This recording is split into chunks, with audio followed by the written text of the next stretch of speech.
Հայերը պիտի որ չէ, այս բան չկա, պիտի պահպանենք համամասնությունները եւ այլն։ Այս հարցերի շուրջ երբեք, ես ձեզ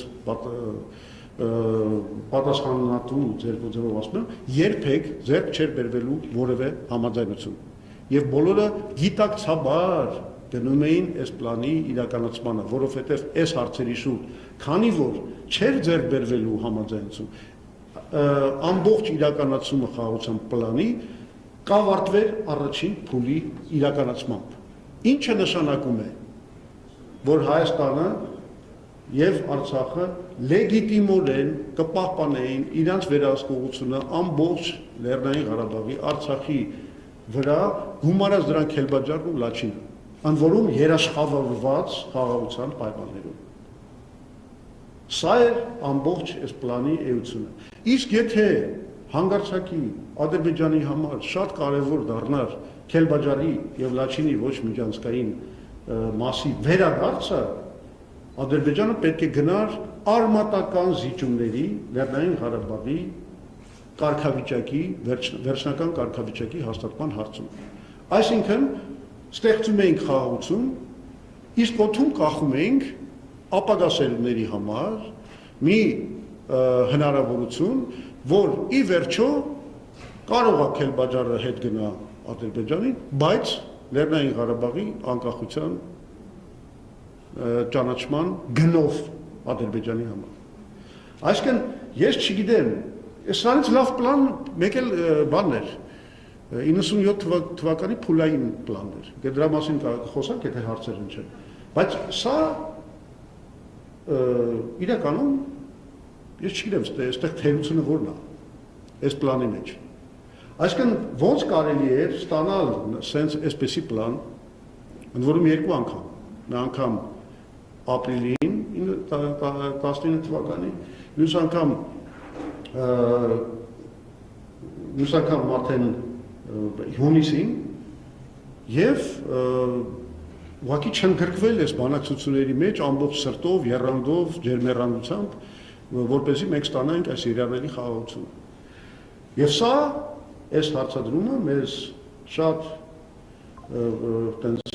բան ձևով բերում է դեպի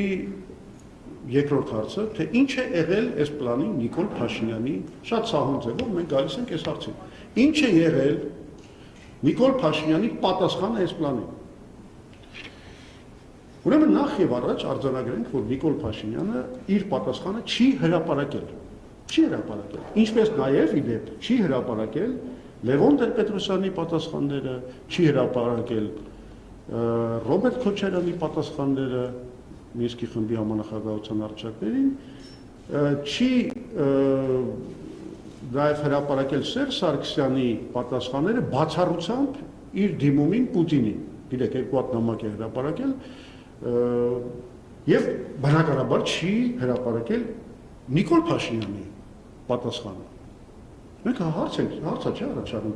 Քեզ եկել է 2019 թվականին սենց փաստաթուղթ։ Խաղաղություն, Ղարաբաղի դե ֆակտո անկախություն եւ դուք վազեիր ես բանակցելու։ Դու ինչ ես պատասխանում։ Դու 3 տարբերակ, ես արդեն ասացի, 3 տարբերակ ունեիր։ Կամ պիտի անմիջապես սրանից բռնվեիր գնայր խաղաղության հասնելու նպատակին, իսկ ես հիմա ապացույցներ կբերեմ, որ Ալիևը համաձայն էր, ես այդ ապացույցներն էլ կբերեմ։ Երկրորդ տարբերակը գոնե շարունակեիր բանակցել, ասեր լավ, այս պլանը ունի խնդիրներ, ես առաջարկում եմ այսպիսի փոփոխություններ, եւ երրորդ տարբերակը դա պատերազմի տարբերակն է, երբ որ դու ոչ մի բան չես պատասխանում։ Դու թքում ես միջազգային հանրության ճակատին։ Ֆրանսիայի, Ամերիկայի, Ռուսաստանի ճակատին ես թքում։ Ամբողջ միջազգային հանրության առաջ։ Դու չես պատասխանում այս պլանին։ Հիմա այս առումով մենք հələ որոշակի պատասխան չունենք, չէ՞, որովհետև Ռուբեն Ռուբինյանը ասում է, մենք ոչ թե մերժել ենք, մենք գտնվում ենք գնահատման փուլում։ Փաշինյանն էլ է նման մի բան ասում, ասում է մենք ուսումնասիրում ենք այդ բանը առաջարկը։ Հիմա որ դուք հասկանաք այդ ասածների աբսուրդը, Ես ձեզ ուզում եմ պարզ փաստի առաջ դնել։ Հայաստանը ստանում է այդ առաջարկները 2019 թվականի ապրիլին եւ հունիսին եւ մինչեւ ընդհուպ 2020 թվականի սեպտեմբերի 27-ը, երբ Ադրբեջանը հարձակվեց Հայաստանի վրա եւ Ղարաբաղի վրա, գտնվում է գնահատման փուլի մեջ։ Պատասխան չի տալիս։ Այսինքն, ինչքան ժամանակ է պետք, որ դու պատասխանես այս առաջարկներին։ Ես այս հարցը իզուր չեմ դրում, մի հատ պատմական օրինակ եմ ուզում բերեմ։ Գիտեք, որ ասենք 1904 թվականի ռուս-ճապոնական պատերազմը սկսել է այն պատճառով, որ Նիկոլայ II-ը ժամանակ չի գտել Ճապոնիայի նոտաները եւ նամակները կարդալու համար։ 3 ամիս մարդիկ ուղարկել են ինչ որ բաներ են, վեճեր են եղել, չի պատասխանել։ Մինչդեռ եթե պատասխաներ ու ինչ որ ընդառաջ ինչ որ քայլեր աներ, այդ պատերազմը չէր լինի։ Մի պատերազմ, որը այնքան խայտառակ պատերազմ դարավ Ռուսաստանի համար, որ սկսվեց առաջին ռուսական հեղափոխությունը, դրանից հետո կորուստներ, կորցրեցին Սախալինի կեսը եւ այլն եւ այլն։ Բայց այդ խայտառակությունից հնարավոր էր խուսափել, բայց Ռուսաստանը մեծ երկիր է, ինքը իրեն կարա թույլ տա նման կորուստներ։ Էլի սխալ էր, բայց կարա թույլ տա նման կորուստներ։ Ռուսաստանը չկործանվեց այդ պատերազմից։ Հայաստանը կործանվում է, Արցախը ոչնչացավ։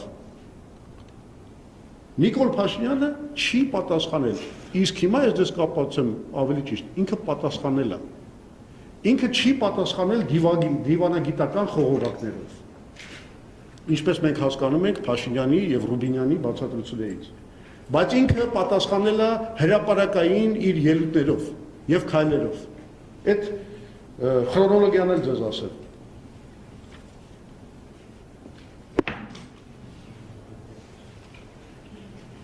Շատ ապստամբ միկրոֆոն դուս եկավ։ Ուրեմն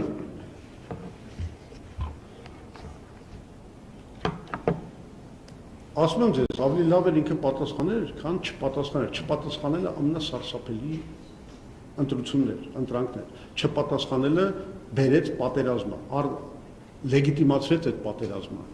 ամբողջ միջազգային հանրության աչքերում, որտեղ Ադրբեջանը ասում է, այս մարդը չի ուզում բանակցել։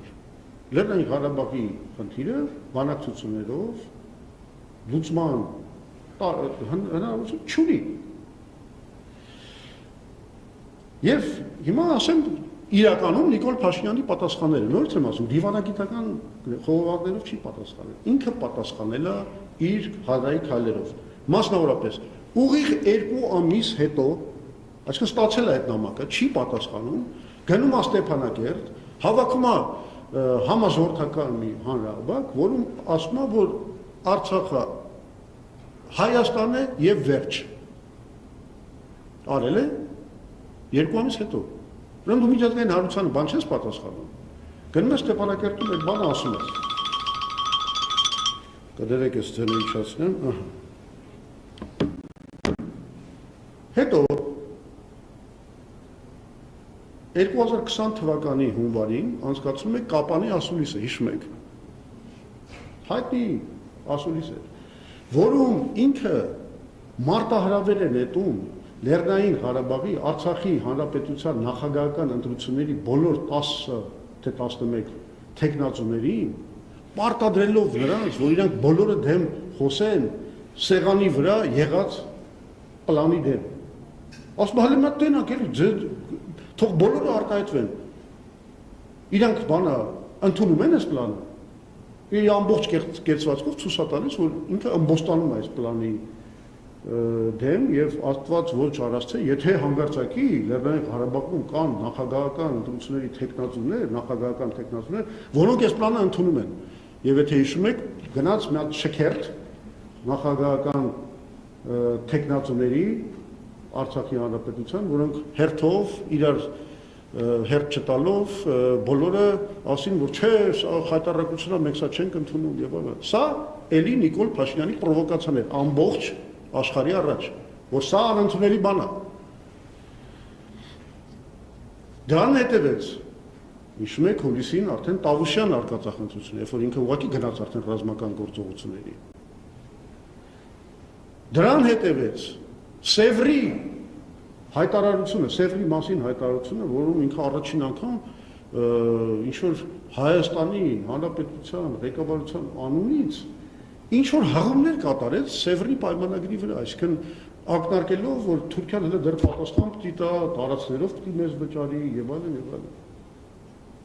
Այսինքն այս մարդը, ել չեմ խոսում զրոյից սկսելու իր այդ բանակցությունները զրոյից սկսելու իր հայտարարության մասին, չեմ խոսում այն հայտարարության մասին, որ ասում էր, եթե պաշտպանության նախարարը չհայտարարեր,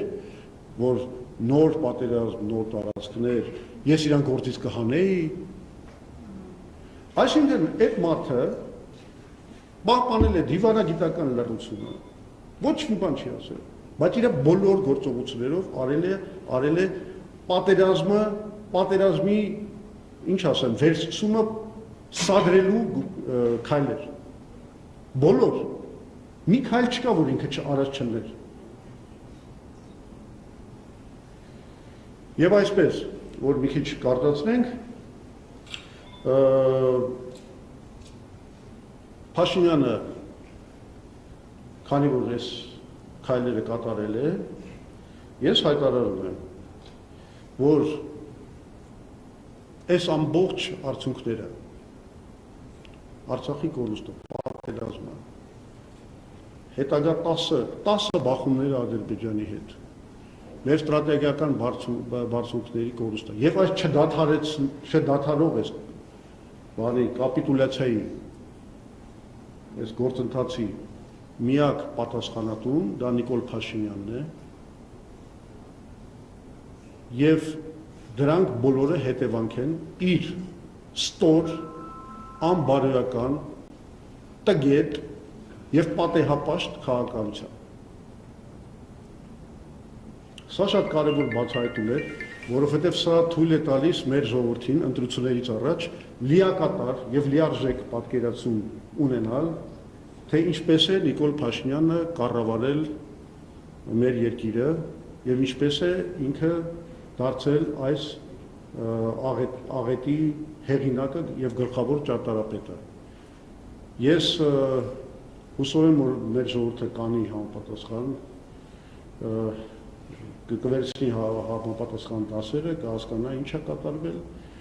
եւ մենք սա երբեք չենք թողի, որ այս թեման քնի։ Սա, ասեմ ձեզ, ամենակարևոր բանն էր, որ եղավ Նիկոլ Փաշինյանի բացահայտման, իր բնավորության, իր կառավարման շրջանի բացահայտման առումով։ Եվ ամենակարևորը, այն մարդը, որ սա արել է, այն մարդը, որ մեզ տարել է պատերազմի ուղղության, 10 ռազմական բախում ունեցել է Ադրբեջանի հետ իր 7.5 կառավարման տարիներին, այսօր մեր ժողովրդին ասում է, որ ինքը խաղաղություն է բերել։ Ատեղել է սրտերը։ Բայց այդ սրտերը մեկ այլ հանդիպման կամ ասուլիսի կամ հարցազրույցների թեմա կլինեն։ Ես ուզում եի այսքանը ներկայացնել ձեզ եւ սիրով պատրաստ եմ պատասխանել ձեր հարցերին։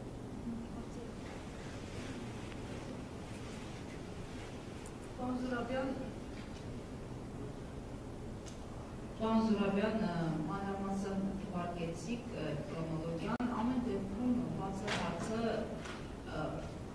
ինչու Փաշինյանը մերժեց այս առաջարկը, ինչու գնաց այդ գործողություններին, արդյոք սա ոչ վարժ լինելու, ոչ պրոֆեսիոնալ լինելու, անկրագետ լինելու հետևանք է, թե կային ուղղակի հովանավորներ, ինչպես նաև տարբեր շրջանակներ են պատում, որ նա հենց այս նպատակով է եկել, նրան այդ նպատակով են բերել Հայաստանի Հանրապետություն, որպեսզի, այսպես ասած, Արցախի հարցը իր պատկերացմամբ լուծի։ Եվ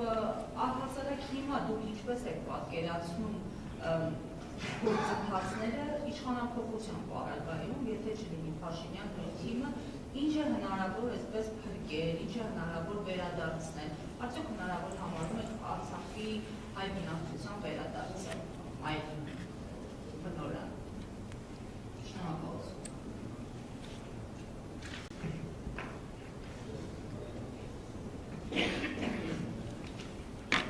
Ну, առաջին հարցը դա ըստ էության ձեր արկնարկներն մասին, որ Նիկոլ Փաշինյանը կատարել է պետական դավաճանություն եւ պիտի դատվի Հայաստանի քրեական օրենսգրքի համաձայն։ Այսինքն ենթադրությունը այն է, որ նա հավաքագրվել է օտար երկրա ծառայությունների կողմից եւ այս ամենը արել է հետեւողականորեն կատարելով օտարածին օրակարգերի կողմից եւ պետությունների կողմից տրված հանձնարարությունները։ Նայեք, սա արդեն քրեական օրենսգրքի շրջանակներում բան է, մեղադրանք է։ Նման բան ասելու համար մենք կարող ենք հասկացել եւ կարող ենք ենթադրել եւ կարող ենք անգամ համարյա համոզված լինել, որ այդպես էլ եղել է։ Բայց ես չեմ կարող նման բան պնդել, քանի դեռ չունեմ անհերքելի ապացույցներ։ Եվ ես կարծում եմ, որ ապագա իշխանությունների խնդիրներից մեկը պետք է լինի նաև այդ հարցի վերլուծություն։ Այսինքն հիմքեր կան ուսումնասիրելու հարցը, եւ եթե գտնվեն ապացույցներ, եթե գտնվեն հստակ փաստեր, արձանագրումներ, չգիտեմ, եւ այլն, ապա իհարկե պետք է քրեական պատասխանատվություն տա։ Այսինքն, երբ որ մենք ասում ենք, օրինակ ես եթե ասում եմ, որ հա, իհարկե Նիկոլ Փաշինյանը կատարել է ամենամեծ հանցագործությունը հայ ժողովրդի դեմ։ Բայց երբ որ ես ասում եմ, կատարել է հանցագործություն, ես նկատի ունեմ, այսպես ասեմ, պատկերավոր առումով, քաղաքական առումով հանցագործություն, ոչ թե քրեական օրենսգրքի։ Օրինակ, բանի առումով հայ առաքելական եկեղեցու հետապնդման հարցում ինքը կատարել է հանցագործություններ, որոնք բնորոշվում են եւ ապացուցված է դա քրեական օրենսգրքի հոդվածներով, մասնավորապես 441 հոդվածը, որը վերաբերում է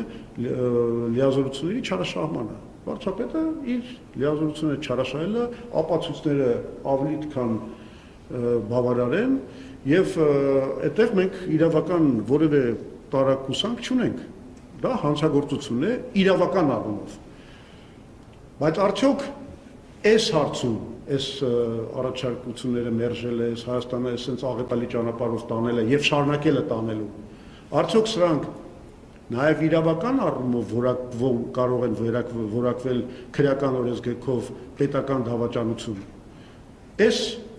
բանը պնդելու համար ես կներեք, ես որ չունեմ բավարար ապացույցներ, չնայած շատ լեգիտիմ եմ համարում նման հարցադրումը, որտեղ բաները համենայնպես կասկածներ հարուցող փաստերը շատ են։ Ես կարողացա պատասխանել այս ձեր առաջի հարցին։ Հիմա երկրորդ հարցը ինչ է հնարավոր անել մասնավորապես Արցախի խնդրի շուրջ։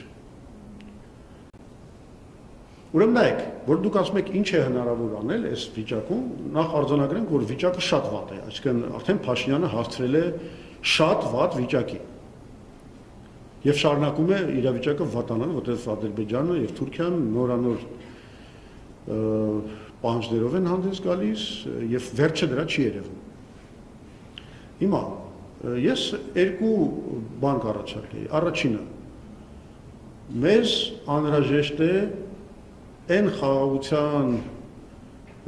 հռչակագիրը, հա, ոնց որ ասում են, օգոստոսի 8-ի եւ այլն,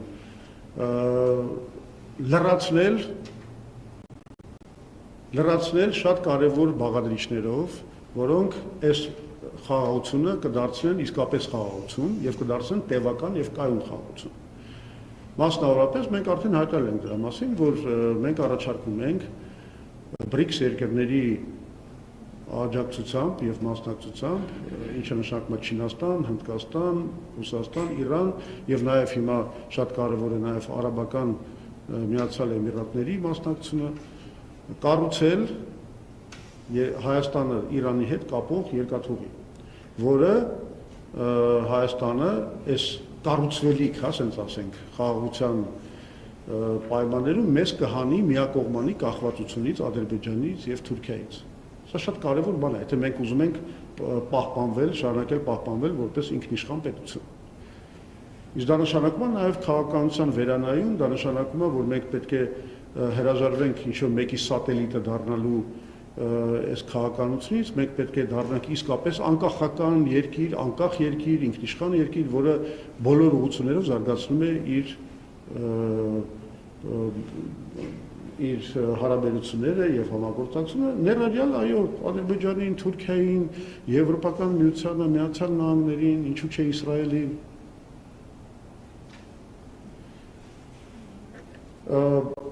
Հիմա Ղարաբաղի, հենց կոնկրետ Արցախի հարցով, ինչ է հնարավոր անել։ Ուրեմն եկեք միասին sense ազգովի sense բարձր մտածենք, էլի։ Հնարավոր է, որ այսօր որևէ արցախահայ վերադառնա Ալիևյան Ադրբեջան, բռնատիրական այս